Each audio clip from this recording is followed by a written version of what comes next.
All right, today we're going to talk about separation of powers, checks and balances, and federalism. Three things that are in the Constitution that have a lot to do with making sure that one person or a group of people do not become too powerful.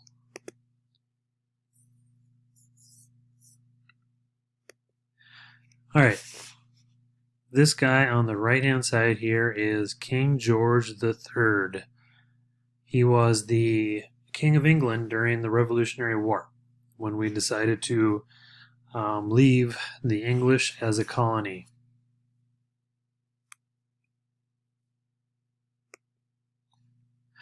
Now, one thing that was prevalent throughout establishing our government in the United States was the constant fear of tyranny or too much power in one person or abuse of power or anything that's going to cause the subjugation of its people.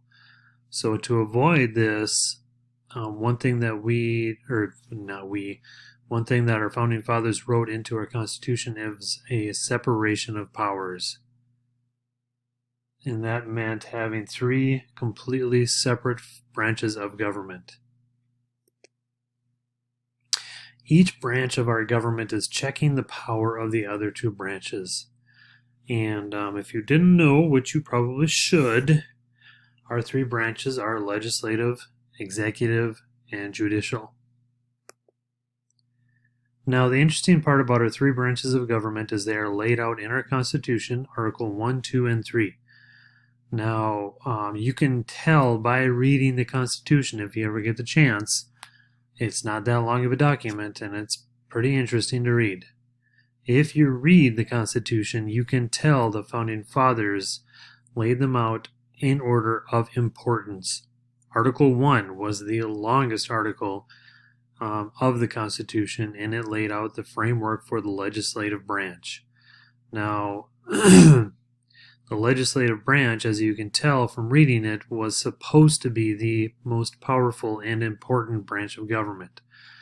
Article 2, which was about half as long as Article 1 in the Constitution, laid out the framework for the executive branch.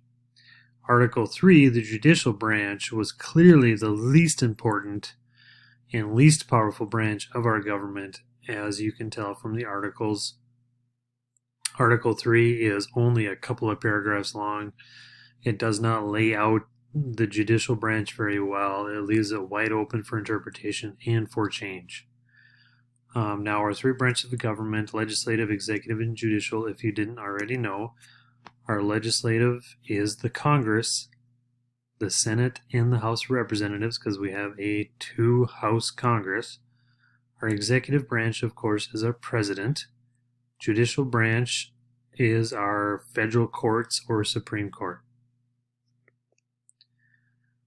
So, to further ensure that no branch of government becomes too powerful, each of these three branches have the ability and the duty to check on the power of the other two branches.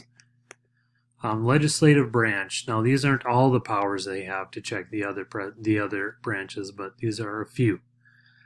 The legislative branch does have the power to impeach and remove the president. Those are two different things. Impeachment, of course, is formal charges against the president, and removal is if those charges prove to be true. Now, we just had a president, President Trump, who was impeached but not removed from the presidency. That is a power of the legislative branch that has never really been fully realized. A president has never been removed from office. The legislative branch can override a veto, and we'll talk about vetoes in a minute. And as far as the judicial branch, the legislative branch can approve and remove federal judges. All right, the executive branch. The executive branch appoints judges, where the legislative branch approves them. It's the executive branch's or the president's job to appoint federal judges. To check the power of the Congress, the president can veto acts of Congress before they become law. So the Congress or legislative branch has a bill. that they have to send through both houses of Congress, and then the president has to sign it into law. He can also veto that bill and remove it from law. An executive or a president can suggest laws, or congressional action.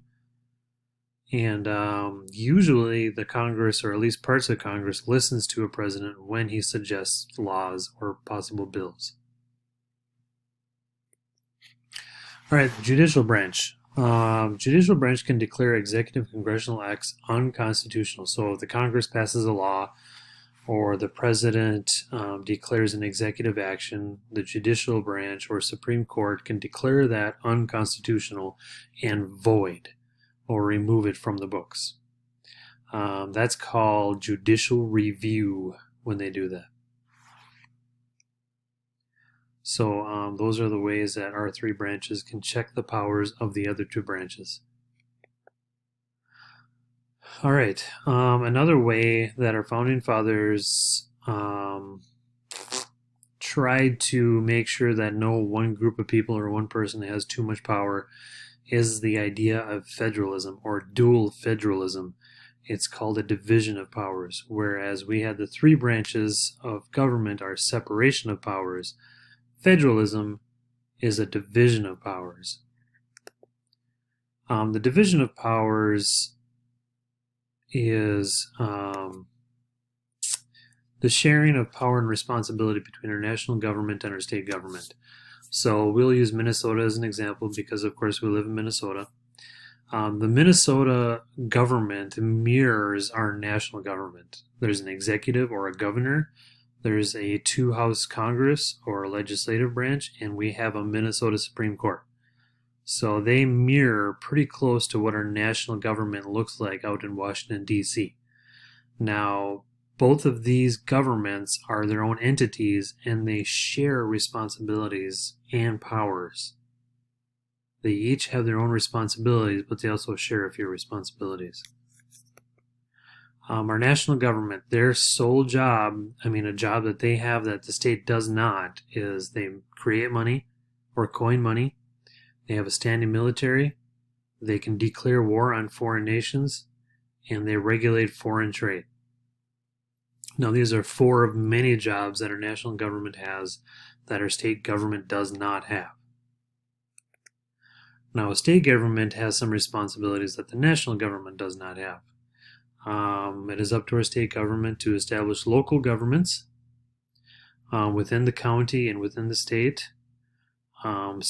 Schools are solely the responsibility of our state.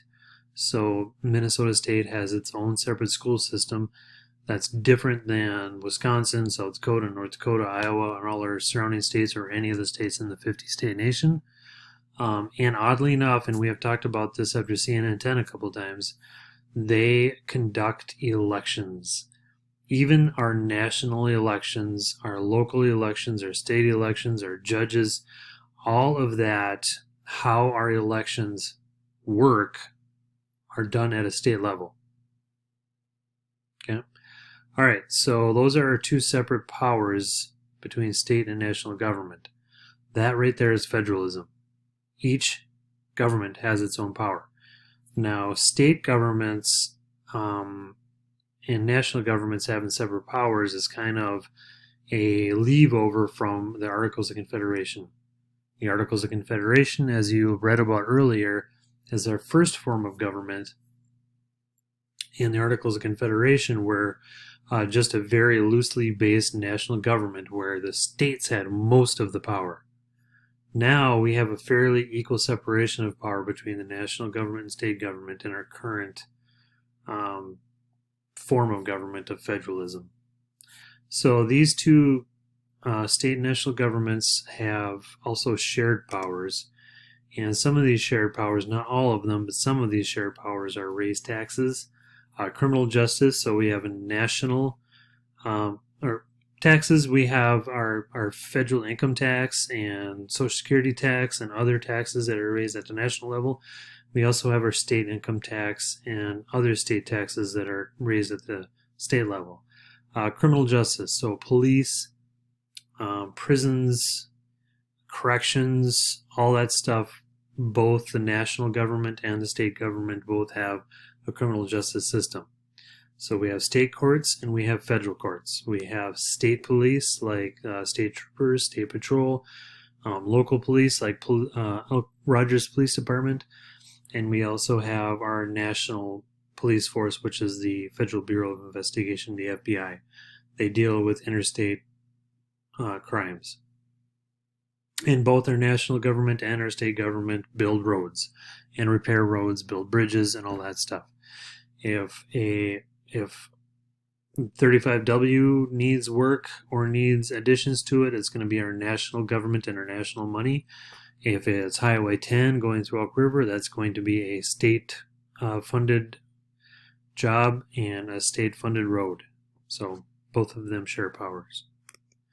Alright, so I'm back to this handsome devil, King George III. He is the reason why we have so many things put in our Constitution to limit the power of one person or one group of people. Our founding fathers saw him as a tyrant, as a dictator, someone who was controlling and taking our money, our taxes. So we decided, because of him, we were going to put all these things in place that will limit the power of our government. And it's worked pretty well. Our Constitution, our nation, is the oldest democracy in the world. So it seems like it's going all right. Okay, until next time.